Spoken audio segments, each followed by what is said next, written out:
दोस्तों, हर धर्म के अपने अलग अलग अनुयायी हैं और अलग अलग मान्यताएं भी हैं, लेकिन साइंस एक ऐसा क्षेत्र है जो धार्मिक तथ्यों को सिरे से इनकार करता है।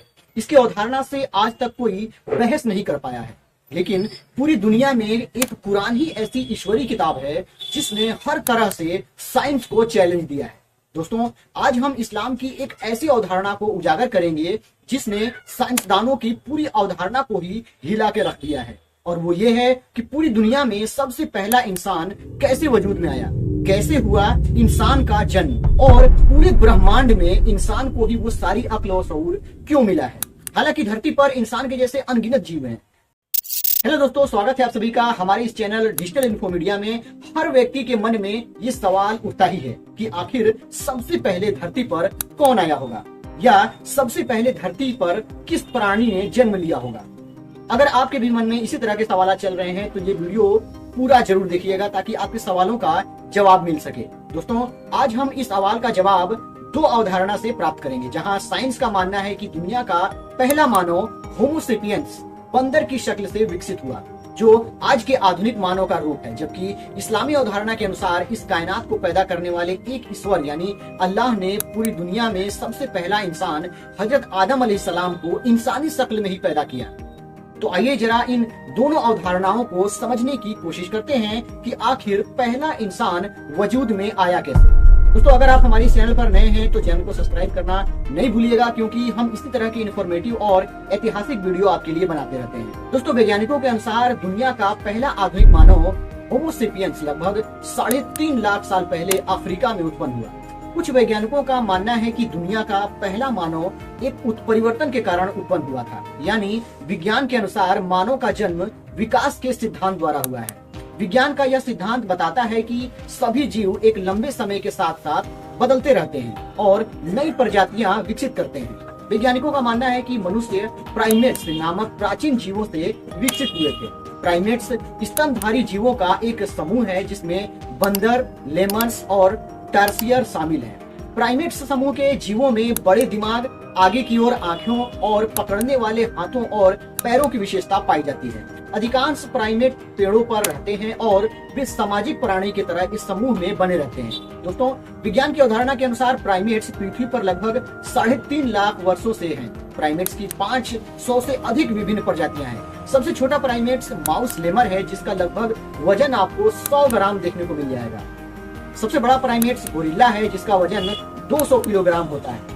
प्राइमेट्स एकमात्र ऐसे स्तनधारी हैं जिनके पास आगे की ओर आंखें होती हैं। इससे उन्हें गहराई की अवधारणा मिलती है, जो पेड़ों से गुजरने के लिए महत्वपूर्ण है। दोस्तों, इस प्रकार वैज्ञानिकों ने अपने रिसर्च से ये अनुमान लगाया कि पृथ्वी की जलवायु समय के साथ साथ बदलती रहती है, जिसके कारण प्राचीन जीवों को नए वातावरण में ढलने के लिए मजबूर होना पड़ा, और समय के परिवर्तन के साथ साथ इन जीवों के आकार और विकास में भी काफी बदलाव आया, जिसके कारण ये जीव अंततः मनुष्य का आकार धारण कर लिए, और जो जीव वातावरण में बदलाव को सहन नहीं कर पाए वो या तो नष्ट हो गए या उस परिवर्तन में बदलाव नहीं होने के कारण उत्परिवर्तन बदलाव में नहीं आ सके। यही कारण है कि मानव बंदर से परिवर्तित होकर इंसान बन गया, लेकिन कुछ बंदर अभी भी अपने उसी शक्ल में मौजूद हैं। दोस्तों, ये अवधारणा चार्ल्स डार्विन के विकासवाद यानी इवोल्यूशन के सिद्धांत पर आधारित है। चार्ल्स डार्विन एक प्रसिद्ध अंग्रेजी प्रकृति विज्ञान थे, जिन्हें एवोल्यूशन के सिद्धांत का जनक के रूप में जाना जाता है। उनका जन्म 12 फरवरी 1809 को इंग्लैंड में हुआ था, और वो एक ईसाई घर में जन्मे थे। चार्ल्स डार्विन ने HMS बीगल नामक जहाज से पूरी दुनिया की समुद्री यात्रा की थी। यह जहाज 235 टन का था, जो 90 फीट लंबा और लगभग 25 फीट चौड़ा था। 1831 में जब बीगल जहाज इंग्लैंड से रवाना हुआ तो उसमें 74 लोग थे। लगभग 5 साल के बाद जब वह वापस लौटा तो उसमें 12 लोग कम थे। दोस्तों, इस यात्रा के दौरान चार्ल्स डार्विन ने विभिन्न जीवों और उनके वातावरण का अध्ययन किया। इस अध्ययन ने उन्हें विकासवाद के सिद्धांत को विकसित करने में मदद की, और उन्होंने बताया कि ब्रह्मांड में जीवों की उत्पत्ति एक क्रमिक विकासवादी प्रक्रिया से शुरू हुई थी। ये इस प्रक्रिया को होने में करीब 2.5 लाख वर्ष लगे होंगे। प्राकृतिक चयन के सिद्धांत का उपयोग करके इस प्रक्रिया की व्याख्या की और बताया कि ब्रह्मांड में सर्वप्रथम जीव एक सरल कोशिकीय जीव थे जो समुद्र में रहते थे। समय के साथ ये जीव अधिक जटिल हो गए और बहुकोशिकीय जीवों में विकसित हो गए। जीवों की आबादी में विभिन्नता मौजूद थी और जो जीव अपने वातावरण के अनुकूल थे वे जीवित रहे और प्रजनन करते रहे। इन जीवों ने अपने अनुकूली जीन्स को अपनी संतानों में ट्रांसफर किया, जिससे समय के साथ साथ जीवों की आबादी में बदलाव आया। डार्विन ने उत्पत्ति की प्रजातियां यानी on the origin of spices नामक पुस्तक में अपने सिद्धांत को प्रकाशित किया। इस पुस्तक में उन्होंने बताया कि मनुष्य और अन्य वानरों का पूर्वज एक ही है। मनुष्य धीरे धीरे दो पैरों पर चलना सीख गए। मनुष्य के मस्तिष्क का आकार समय के साथ साथ बढ़ता गया। दोस्तों, कुल मिलाकर वैज्ञानिकों का यही मानना है कि ब्रह्मांड की उत्पत्ति के बाद समुद्र में एक केमिकल रिएक्शन से एक कोशिकीय जीव की उत्पत्ति हुई, जो समय के साथ साथ जटिल और बहुकोशिकीय हो गया और धीरे धीरे जीवों की विकास होना शुरू हो गई। और समय बीतने के साथ साथ उन जीवों में बंदर, गोरिल्ला, चिंपैंजी जैसे जानवर विकसित हुए और थोड़ा समय बीता तो ये विकसित होकर मानव का रूप धारण कर लिए, जैसा आज हम दिखते हैं। दोस्तों, जीव वैज्ञानिकों और चार्ल्स डार्विन के खोजों को हम सिरे से नकार नहीं सकते, लेकिन इंसानी फितरत के अनुसार ये सवाल तो मन में आता ही है कि अगर बंदर, गोरिल्ला और चिंपैंजी से मनुष्य विकसित हुए हैं तो आज तक ये जानवर क्यों पाए जाते हैं? ये सारे ही बदलाव होने के कारण नष्ट क्यों नहीं हो गए? दोस्तों, जान लीजिए कि जहां विज्ञान का अंत होता है वहीं कुरान अपना जवाब देना शुरू करता है। तो अब बारी आती है इस्लामी अवधारणा को जानने की कि इंसानों की उत्पत्ति आखिर कैसे हुई। क्या बताता है कुरान, आइए जानते हैं। दोस्तों, इस्लाम हमें आदम अलैहिस्सलाम की रचना का आश्चर्यजनक विवरण देता है। ईसाई और यहूदी दोनों परंपराएं कम विस्तृत हैं। ईसाई मान्यता के मुताबिक बाइबिल में लिखा है कि आदम को परमेश्वर ने जमीन की धूल से बनाया था। बाइबिल के मुताबिक परमेश्वर ने आदम को जमीन की धूल से रचा और उनके नथनों में जीवन का स्वाद फूंका। इसके बाद परमेश्वर ने आदम को आदम नाम दिया और आदम की पसली से हव्वा को बनाया। यहूदी मान्यता के अनुसार उनकी किताब तलमुद में लिखा है कि परमेश्वर ने दुनिया के 4 हिस्सों से धूल ली और इसे सभी समुद्रों के पानी में मिलाया और उसे लाल, काला और सफेद बनाया। इन सारी बातों का विस्तारित रूप से व्याख्या अल्लाह की किताब कुरान से मेल खाती है। ईश्वरीय किताब कुरान हमें आदम अलैहिस्सलाम को पृथ्वी की धूल से बने होने का प्रमाण देती है और तलमुद में, जो कि यहूदियों की किताब है, उसमें आदम अलैहिस्सलाम को कीचड़ से गूंथने के रूप में वर्णित किया गया है। कुरान में अल्लाह ताला कहते हैं कि जब तुम्हारे रब ने फरिश्तों से कहा था कि मैं जमीन में एक खलीफा बनाने वाला हूँ, तो उन्होंने कहा कि क्या जमीन में किसी ऐसे को मुकर्रर करने वाले हैं जो उसके इंतजाम को बिगाड़ देगा और खून खराबा करेगा। आपकी तारीफ और शुक्र करने के लिए, तस्बीह करने के लिए, आपकी पाकी बयान करने के लिए तो हम ही काफी हैं। कहा, मैं जो जानता हूं तुम नहीं जानते। यह है सूरा 2 आयत 30। दोस्तों, मैंने अपने पिछले वीडियो में कुरान के माध्यम से साबित किया था कि ब्रह्मांड की रचना ईश्वर ने की थी। अगर आप ये देखना चाहते हैं तो डिस्क्रिप्शन में इसका लिंक मिल जाएगा। अब बात आती है कि अगर ईश्वर ब्रह्मांड जैसी विशाल काया बना सकता है तो उसके लिए जीव जंतु और खास तौर पर इंसान को बनाना कोई नई बात नहीं है। अगर आप इस बात पर यकीन रखते हैं तो आपको समझ में आ जाएगा कि इंसान को भी ईश्वर ने बनाया है और कैसे बनाया, आइए जानते हैं। कुरान की इस आयत के अनुसार ईश्वर ने आदम अलैहिस्सलाम को मुट्ठी भर मिट्टी से बनाया, जिसमें पृथ्वी पर उसकी सभी किस्मों के अंश शामिल थे। आदम अलैहिस्सलाम को बनाने वाली मिट्टी को इकट्ठा करने के लिए स्वर्गदूतों यानी फरिश्तों को धरती पर भेजा गया था। यह लाल, सफेद, भूरा और काला था। यह नरम और लचीला और कठोर था। यह पहाड़ों और घाटियों से आया था, बाज रेगिस्तानों और हरे उपजाऊ मैदानों से भी आया था। आदम अलैहिस्सलाम के वंशजों को मुट्ठी भर मिट्टी से विविधतापूर्ण बनना तय था, जिससे उनके अंग को बनाया गया था, जो सभी के लिए अलग अलग रूप, आचरण और गुण थे।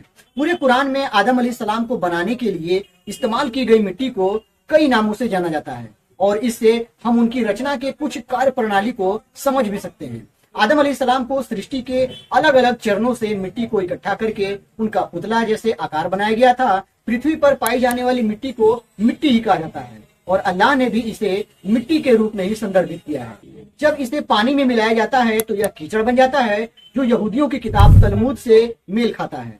जब इसे ऐसे ही छोड़ दिया जाता है तो पानी की मात्रा कम हो जाती है और यह चिपचिपा मिट्टी बन जाता है। अगर इसे फिर से कुछ समय के लिए छोड़ दिया जाए तो इसमें बदबू आने लगती है और रंग गहरा हो जाता है, जैसे काली और चिकनी मिट्टी। यानी ऐसी इसी पदार्थ से ईश्वर ने आदम अलैहिस्सलाम के रूप को ढाला था। उनके निर्जीव शरीर को सूखने के लिए छोड़ दिया गया और यह वह बन गया जिसे कुरान ने बजने वाली मिट्टी के रूप में बताया है।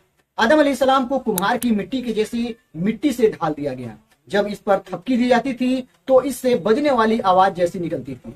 अल्लाह ताला कुरान में कहते हैं कि जब तेरे रब ने फरिश्तों से कहा कि मैं मिट्टी से एक इंसान बनाने वाला हूँ, फिर जब मैं उसे पूरी तरह बना दूं और उसमें अपनी रूह फूंक दूं तो तुम सब उसके सिजदे में गिर जाना। ये है सूरह 38 आयत 71 से 72। दोस्तों, अल्लाह ने पहले मनुष्य यानी आदम अलैहिस्सलाम को अनगिनत तरीके सिखाए, यानी हर वो चीज का ज्ञान दिया जो एक आम इंसान को होना चाहिए। अल्लाह ने अपनी रूह को उसमें डाल दिया, उसने उसे अपने हाथों से बनाया और उसने स्वर्गदूतों यानी फरिश्तों को उसके सामने झुकने का आदेश भी दिया।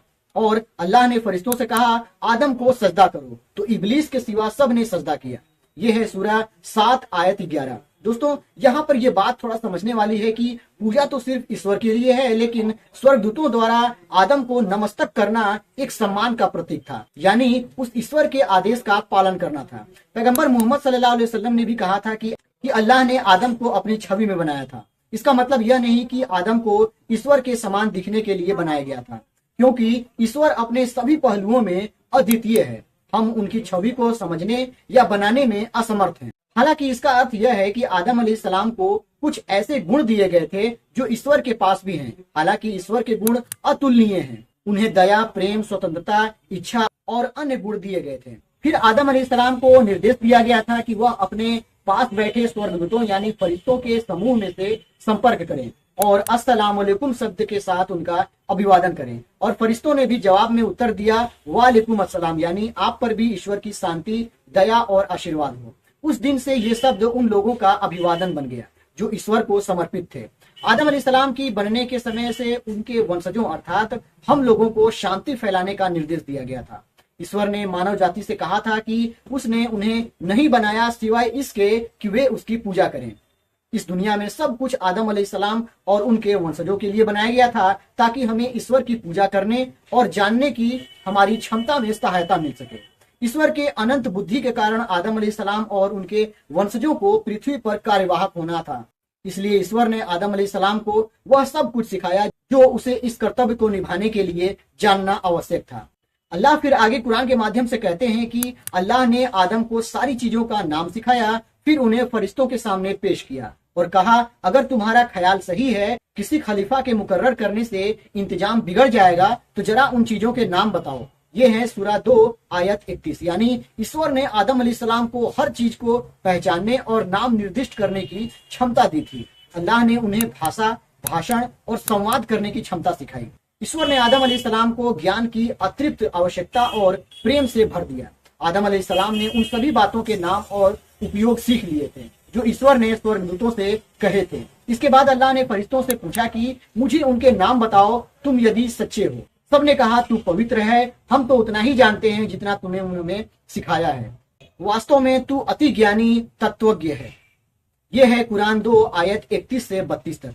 फिर अल्लाह आदम अलैहिस्सलाम की ओर रुख किए और कहा कि हे आदम उन्हें उनके नाम बताओ। और आदम ने जब उनके नाम बता दिए तो ईश्वर ने कहा क्या मैंने तुमसे नहीं कहा था कि मैं आकाशों और धरती की छुपी हुई बातों को जानता हूँ तथा तुम जो बोलते हो और जो अपने मन में रखते हो वह सब जानता हूँ।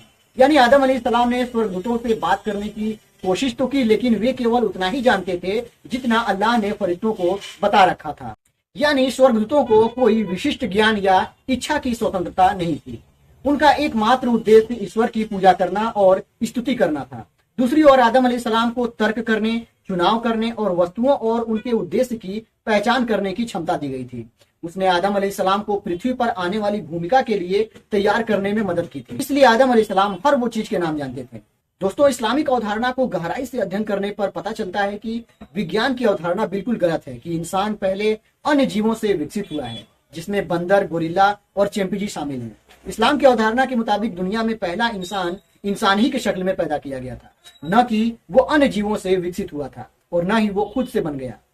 दुनिया में सबसे पहले इंसान को एक ईश्वर ने खुद बनाया है, जिसे अल्लाह, भगवान, परमेश्वर जैसे अन्य भाषाओं के नाम में जाना जाता है। दोस्तों, आप इस अवधारणा से क्या समझते हैं हमें कमेंट करके जरूर बताइएगा। और अगर आप हमारे चैनल पर नए हैं तो चैनल को सब्सक्राइब करना नहीं भूलिएगा, क्योंकि हम इसी तरह का इन्फॉर्मेटिव वीडियो, ऐतिहासिक वीडियो और विज्ञान से संबंधित वीडियो बनाते रहते हैं। धन्यवाद।